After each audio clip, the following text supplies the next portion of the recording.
Сайн байна уу эрхэм хүнд үзэгчдээ. Хөгжлийн гарц нэвтрүүлгийн удаагийн дугаар үгээр эхэлж байна. Тэгэхээр энэ сонгуул болсноос хойш ер нь эдийн засаг маань өөрөө ноцтой хүндрэл ороод байна гэдэг. Тэгэхээр энийг хэрхэн даван туулах вэ гэсэн талаар янз янзын санаагаа хүмүүс уралдуулад өөрийнхөө бодол санааг нэлээх илэрхийлж байна л да. Тэгэхээр би өнөөдөр манай студийн зочноор шинжлэх ухааны академийн жинхэнэ гишүүн Төмрөө Намжимгойг урьж авчирсан байгаа. Тэгэхээр Намжимгойтай бол бид нар өмнө хэд хэдэн удаа ярилцлага хийжсэн та бүхэн мэдж байгаа. Намжимгой бол өөрөө манай эдийн засгийн төв байгууллагыг удирдах Монгол улсын засгийн газрын гишүүн байсан. Монгол улсын сайд байсан юм хүн байж байгаа. Тэгэхээр саяхан статистикийн газраас бас Монгол улсын эхний хагас жилийн статистикийн мэдээний талаар ингэж ярьлаа л да. Тэгэхээр эхний хагас жилд дотоод бүтээгдэхүүний өсөлт бол одоо 1.4% болж буурлаа гэсэн юм тоо гарч байна. Тэгэхээр оны эхний 8 сарын байдлаар төсвийн маань алдагдал 1.8 их 80 төгрөг болчихсон гэсэн ийм бас нэг тааламжтай бус мэдээ сүүлийн үед их гараад байгаа шүү дээ. За энэтэй холбогдоод сая улсын их хуралд 2017 оны төслийн анхны хэлэлцүүлгийн ингээд эхэлж байна. Тэгэхээр энэ үед засгийн газраас эдийн засгийн энэ хүндрэлийг даван туулах, тогтворжуулах хөтөлбөрийг боловсруулж үндэсний аюулгүй байдлын зөвлөлд оруулж өргөн бариад байгаа тухай мэдэгдээд байгаа шүү дээ. Тэгэхээр та одоо манай эдийн засгийг энэ одоо бодит байдлыг сүүлийн 40 жил мэдэх хүний хувьд одоо энэ эдийн засгийн хүндрэлийг даван туулах, тогтворжуулах хөтөлбөрт чухам ямар асуудал багтсан байх ёстой юм. Энэ асуудлыг яаж шийдэх нь зохистой юм гэсэн талаар өөрийнхөө үзэл бодлыг манай үзэгчтэй хувааж өгөхгүй юу? Хуваалцахгүй тий. За тэгэхээр юуны өмнө тэр үндэсний аюулгүй байдлын зөвлөлд одоо өргөн бариад байгаа хөтөлбөрийн төслийнх нь бол агуулга бүтээц үе шатыг бол одоогоор мэдэхгүй байна л да, ямар байдалтай хийгдсэн гэж. Тэгэхээр миний бодлоор бол энэ бол харьцангуй богино хугацааны энэ тийм арга хэмжээ байх. Тэгэхээр хөтөлбөр ихээс нь төлөвлөгөө гэж нэрлэх нь илүү зохистой байх болов уу гэж ингэж одоо бодож байна.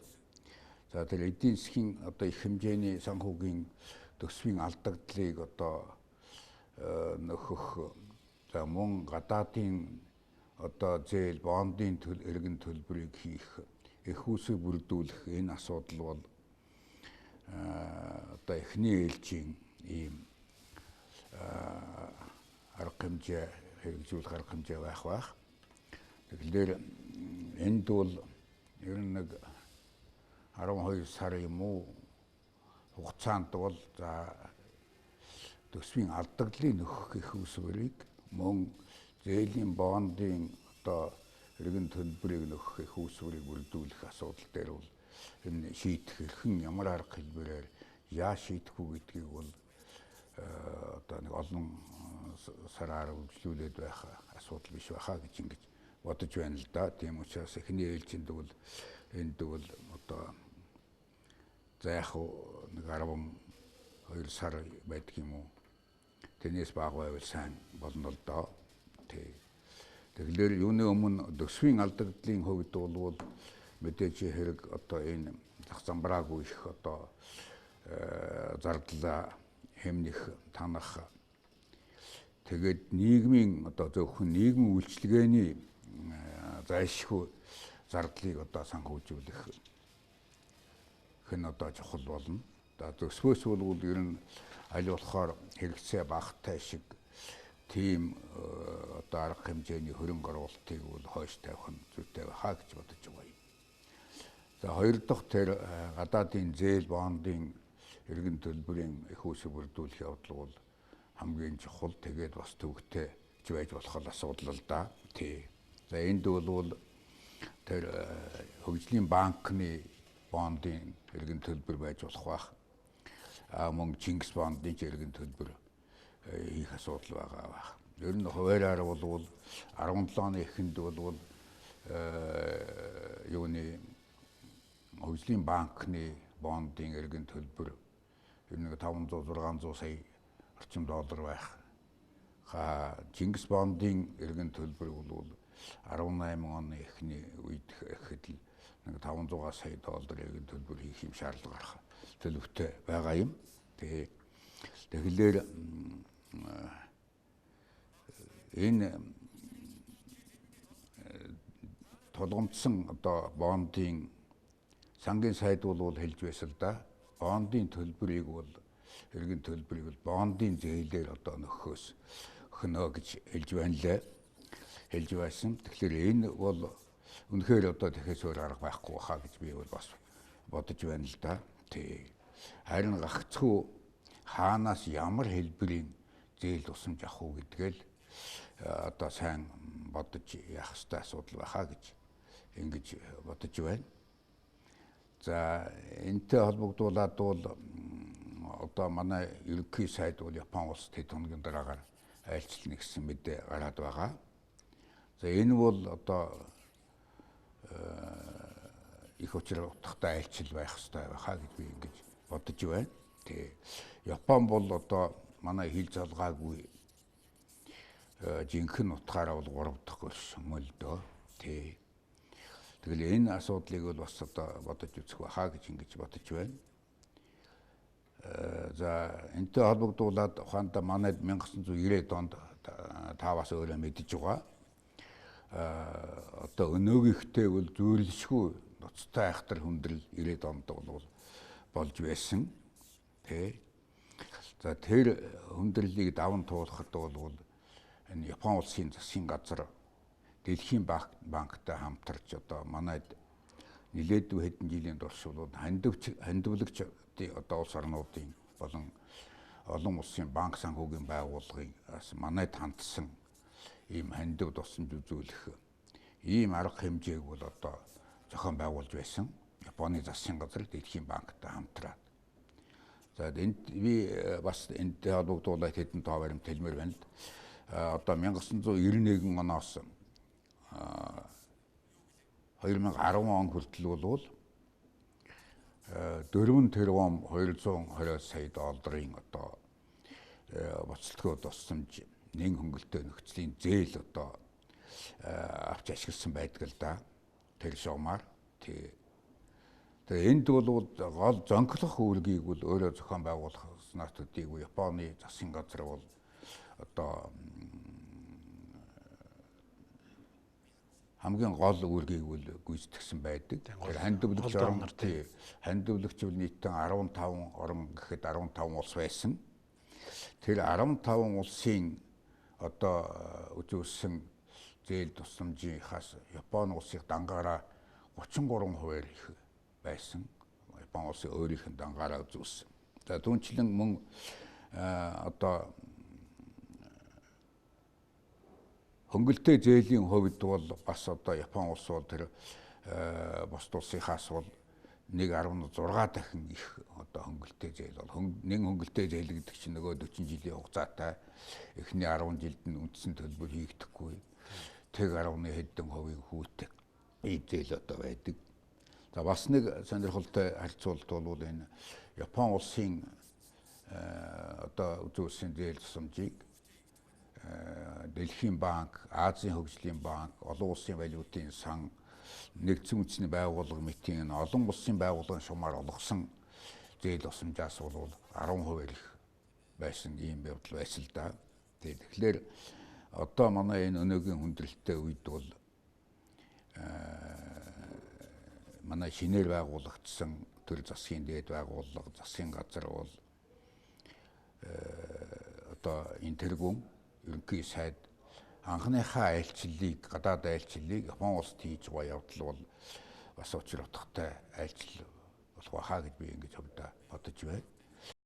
Эхлэл одоо хийж байна. Анхны айлчлалаа Япон улс руу хийж байгаа явдал бол гэдэг нь. Тэгэхээр одоо дээр дурдсан миний хэлдэг бол зориуд одоо ер нь манай Монголын тэр 90 оны ихэнх үед бол их хүндрэлтэй байх үед одоо Япон Монголын харилцаа бол ер нь түүхэнд бол хоёр улсын түүхэнд бол их чухал үе шат болж үлдсэн гэж бодож энийг хэлж байна л да. За би бол тэр одоо 80-аад оны сүүлчээс бол Монгол улсын сайд засгийн газрын гишүүн Монгол Японы эдийн засгийн комиссийн дараагаар ажиллаж байсан үедээ яасан юм аа.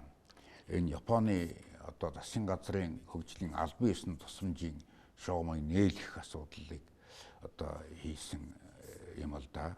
Тэгэхээр тэнд одоо бас шалгуур байдаг. Тэр шалгуурыг хангах асуудлыг бол бид одоо шийдэж засгийн газрын шугамаар яагаад тэгээд тэр хөгжлийн тусламжийн одоо хүрээг бол нээлгсэн ийм асуудал болсон юм л да. Тэгээд тэр шугамаар бол одоо бол ингээд үргэлжлээд явж байна гэж хэлж болно.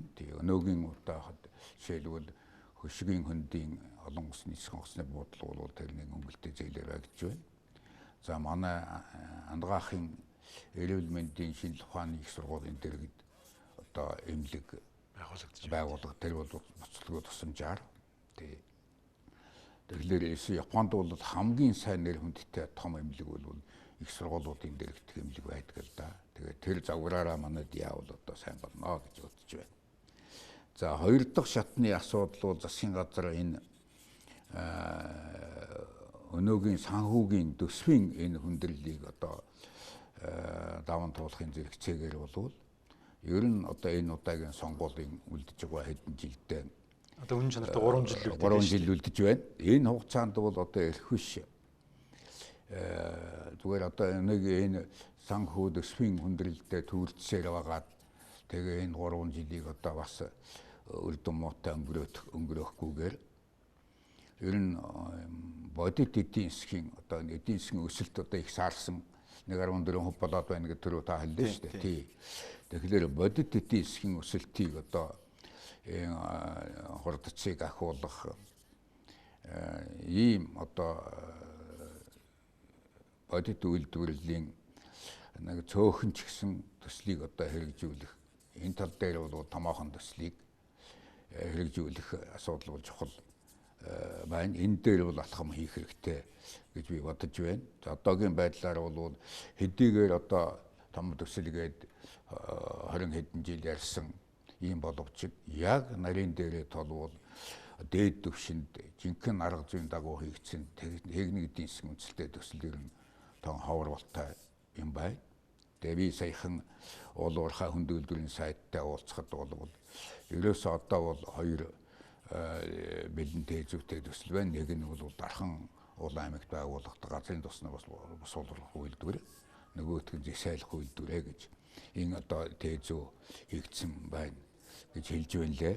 Тэгэхээр энэ төслөөс нь бэлэн техник эдийн засгийн үндэслэлтэй хөрөнгө оруулалтын их үүсвэрийн одоо шийдэлтэй тэгээд хаанаас тоног төхөөрөм нийлүүлэх, барилга угсралтын ажлыг гүйцэтгэх тэр одоо байгууллага юмд тогтсон ийм одоо 1-2-ын зэрэг төслийг л 20 онд багтааж 2020 онд багтааж л хэрэгжүүлэх тал дээр засгийн газар одоо их анхаарлаа төвлөрүүлж дэмжлэг тусламж үзүүлж ингэж одоо ажиллах нь зүйтэй байхаа. Тэгэхгүй энэ 4 жил өнгөрөхөд мөн нэгч одоо хүний нүдэнд харагдахаар барьж тэмдэгдэхээр одоо нэг томоохон төсөл хэрэгжүүлээг өнгөрөөвөл одоо ер нь дараагийн удаад бол энэ улс төрийн хямрал дараагийн сонгуульд бол энэ ямар хүчин нам эвслийг сонгох бол ард иргэдүүд ихээхэн төвхтэй болно л доо. Тэгээд жинхэнэ улс төрийн хямралж болох юм яахын тийм юм байд болох байхаа гэж ингэж энэ дээр анхаарах хэрэгтэй гэж бодож байна. Тэгэхээр битэрийн өнөөдрийн асуудал бол бас нэлээх ноцтой асуудал байгаа шүү дээ. Тэгэхээр би танаас нэг 2-3 асуулт асууя гэж нэвтрүүлгээс өмнө бас бэлдсэн байна. За тэгэхээр нэгдүгээр асуудлын хүрээнд бол та ингэж байна шүү дээ. Нэгэнт одоо засгийн газрын үндсэн хугацаа бол одоо бараг 3 жил гэж ойлгож болно. Тэгэхээр засгийн эдийн засгийг тогтворжуулах хөтөлбөр маань хөтөлбөр гэдэг маань өөрөө 1.5 жилээс илүү хугацаатай байх болцоо байхгүй гэж тийм ээ. Та тэгэхээр аливаа хөтөлбөр бол 1.5 жилээр хийгддэг учраас энэ бол богино хугацааны тийм ээ эдийн засгийг эрүүлжүүлэх богино хугацааны төлөвлөгөө гэж юм байх хэрэгтэй гэж багч байна. Тэгэхээр энэ ч нэ бид нар гол нь санхүүгийн их усүрийг яаж бүрдүүлэх юм бэ тийм ээ. Гаднаас авсан зээлийн үр төлбөрийг яаж шийдэх хэрэгтэй юм бэ тийм ээ. Та тэрийг бол одоо нэгэнт энэ том зээлийг шууд одоодынхоо нөөц болцоогоор яаж чадахгүй юм чинь мөн урд хормоогоо авч хойд хормогоогч урд хормогоо нөхөөс арга байхгүй гэдгийг хэлдэж штэ. За тэгэхээр эн чинь үйлдвэрийг дэмжсэн бодлого явуулах нь зайлш байхгүй. А гэхдээ энэ чинь нэх олон үйлдвэр дэмжинэ гэсэн тийм том мөрөөдлийн жагсаалт байж болохгүй гэдэг талаар ийм хэлдэж штэ. Тийм. Ер нь энэ бол хөрөнгө оруулалтыг дэмжих чиглэл байх хэрэгтэй 1.5 жил. Ингээ ерөөсөө ард түмэн ч юм уу гадны татны хөрөнгө оруулагчд хараад 1.5 жилд бид нарт ийм гэрэл гэгээ ирхнэ гэдгийг л хэлэх хэрэгтэй юм байна шүү тийм ээ. Тэгмээр байгаа юм тийм. За тэгэхээр энэ хөтөлбөр ингэж гарч байгаагийн нөгөө талд нь сүүлийн үед олон улсын валютын сангийн хөтөлбөрт хамрагдах асуудлаар нэлээд их яриад манай эдийн засгчд өөрсдөө санал бодлыг их илэрхийлж байна шүү дээ. Тэгж бай. Та тэгэхээр одоо энэ стенд бай хөтөлбөрт хамрагдахыг юу гэж бодож байна? Энд ер нь эерэг тал байгаа мэдээж. А гэхдээ бид нар ямиг эерэг талаас нь дандаа хардаг болохоос сөрөг ямар тал байх юм? Энэ бид нар ямар эрсдэл дагуулах талаас нь та нэг өөрийнхөө санал бодлыг илэрхийлж. За тэгэхээр үнэхээр одоо энэ эдийн засгийн өнөөгийн хүндрэлийг даван туулах нэг арга зам бол олон улсын валютын сантай одоо хэлцээр хийх зэрэг санхүүгийн тусламж авах улмаар тэр стенд бай хөтөлбөрт орох тухай бол нэлээ яриа гарч байна л да. Сая ингэж хэлдгээр тий. Тэгэхээр ерөөсөө манайд би нэг өмнөх 2009 онд бол одоо санхүүгийн хямрал боллоо гэдэг. Тэгээ стенд бай хөтөлбөрт бол орсон. За тэр нь бол нэг олон улсын валютын сангаас 250 сая долларын одоо хөнгөлөлтөй зээл тусламж үзүүлэхээр байсан. За тэрнийг дагаад Азийн хөгжлийн банк Япон улс хоёр бол 140 сая долларын бас юу орж ирсэн тусламж юм байсан л да. За тэгэхдээ нэг асуудал бол тэр стенд бай хөтөлбөр бол тухайн үедээ ер нь манай энэ бодит эдийн засгийг хөгжүүлэх бодит үйлдвэрлэлийн томоохон төслийг одоо хэрэгжүүлэх явдлыг бол зогсоосон. Тэр нь бол зээлийн хориг одоо тавьсан байсан. Одоо зарим энэ соны хэвэл тарагдж байгаа бичснээр бол ер нь тэр стенд бай хөтөлбөрт орох чинь энэ морин унсан толгойгүй хүн шиг болно гэсэн үг. Монголын төр бол одоо өөрөө ер нь одоо шийдэж мэдэх юм байхгүй. Хөгжлийнхөө төвшинг урагш ахиулах томоохон төслөх хөтөлбөр хэрэгжүүлэх боломжгүй болно гэж ингэж байсан. За тэр стенд бай хөтөлбөрт ороод тэр зээлийн хязгаарлалт тавьдаг нөхцөл нь одоо хэвээрээ байгаа бол одоогийн манайд яригдж байгаа одоо зээл тусламжийг зарим хүмүүс бичсэн юм байх юм тэр умарч юм тэр гэж. Тэгээд одоо ахаад зээлийн хязгаарлалт тавьсан тийм л хориг тавьсан байх юм бол ер нь орохгүйгээр тэр стенд бай хөтөлбөрт орохгүйгээр болвол одоо валютын сангаас тусам зээл авах. Тэгээд бусад одоо стратегийн түншлэлийн хандивлагч манайд бас одоо улс орн байна. Миний түрүүний хэлдэг Японы жишээ байгаа. Тэр сумаар үзүүл яасан бол гэж бодох юм. Зүгээр стенд бай хөтөлбөрт орсон хойно бол үгүй эн чинь одоо бодит эдийн засгийн улсын төсөвт хамааралгүй бие даасан одоо тэр томоохон үйлдвэр агуулах төслийг хувийн хвшлийн жигмарч бай төрийн оролцоотой ч агуулах тийм төсөл зээл авах асуудалд хамаагүй юм гэж тайлбар хийгээд бол огт нэмэргүй юм байна лээ. Нэгэнтэл тэгсэн болов тэгээд нэмэргүй би тэр үед манай зарим эдийн төслүүдийг зогсоосон. Тэрнтэй холбогдуулаад би бас Японы талтай ярьж асуудал тавьж үзсэн. Түгэж барахгүй сангийн яамны дэд сайдаар Японы одоо JBK банкнд удирдлагын бичиг өгүүлж үзсэн. Тэгэхээр нэгэнтэл тэр олон улсын валютын сангийн стенд бай хөтөлбөрийн зээлийн хязгаарлалт тэгвэл дараагаар нь нөхөж тайлбар хийгээд бол гадаадын хан болов хүлээж авахгүй юм байна л дээ. Тэгээ яг яс хүлээгээд дуусах хугацааг нь яс хүлээгээд тэр чинь 10 оны 10 сарын 1-нд одоо дууссан. Өөрөөр хэлбэл одоо 9 он 10 оны 10 сард бараг 2 жил ерөөсөө энэ хөтөлбөр төслийг чинь зогсоочих байгаа асуудал болж байна л дээ. Тэгээ олон улсын байгууллагч яг тэрнийг одоо баримтлаад ингээд яах юм бэлээ.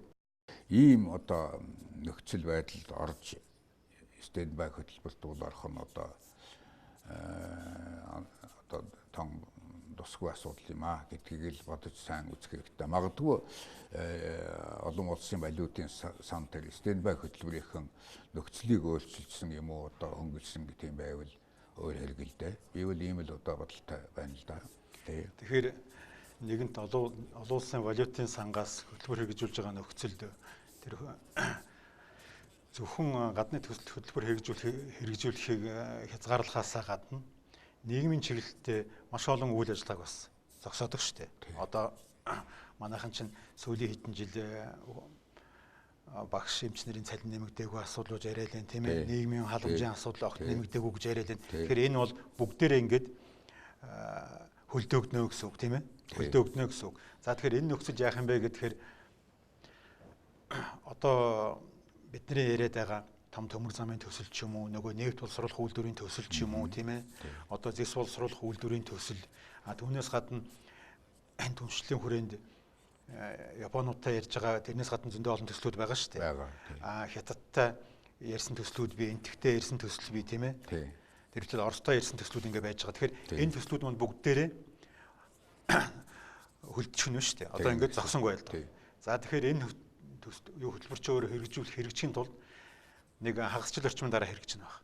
Тэгэхээр тэрэн дараа нэг 2 жилийн жигэл хагасын хугацааны хөтөлбөр хэрэгжинэ гэдэг. Тэгэхээр энэ сонгуулийн хугацаанд дуусаад энэ засгийн газар хөл гараа дөрвөн мөчөө хүлүүлчээл ингээд дуусгах нь гэж ойлгож болох уу? Болно. Тэгэхээр энэ том эрсдэл дагуулах нь байна гэж ингэж ойлгож байна. Одоо тэр стендбай хөтөлбөрт одоо ороод ингэх юм бол үндсэндээ 17 он 18 оны магадгүй эхний хагас одоо хөдөлгөөн хийж чадахгүй болвол томоохон төслийн хэрэглээ. Тэгэхээр 18 он дуусчихсан. Тэгвэл одоо ганц 19 онд ямар төсөл хэрэгжих вдэ. Тийм учраас бол энэ 4 жил бол одоо томоохон төсөл хэрэгжүүлэхийн хувьд бол одоо алдагдсан 4 жил болно. Томоохон төсөл хэрэгжүүлж байж бид тэр ахиухан нэмэн үрдэг бүтээж эдийн засгийн өсөлт буюу дотоодын нийт бүтээгдэхүүн өсөлтөнд дөрвтэй хувь нэмэр оруулна. Томоохон төсөл хэрэгжүүлж байж улсын төсөв татварын орлогыг нэмэгдүүлж одоо улсын сан хөмрөг арвиж болно. Манай одоо эдийн засгийн ерөнхий цар хэмжээ байгаа байдаг үед бол нэг 2-3 томоохон төсөл хэрэгжүүлэхэд бол мэддэггүй одоо юу оруулна л да хувь нэмэр оруулна. Жишээлбэл одоо оюу толгой төслийн манайхан одоо баахал амтай болгоно л одоо эсрэгүүцэл яриад байсан. Одоо оюу толгой төсөл чинь аминд орж шүү дээ. Аминд орох 300 тэрбум төгрөгийн татварын орлого оруулж байна гэж байна. Эрдэнтээс даваад явчихж байна.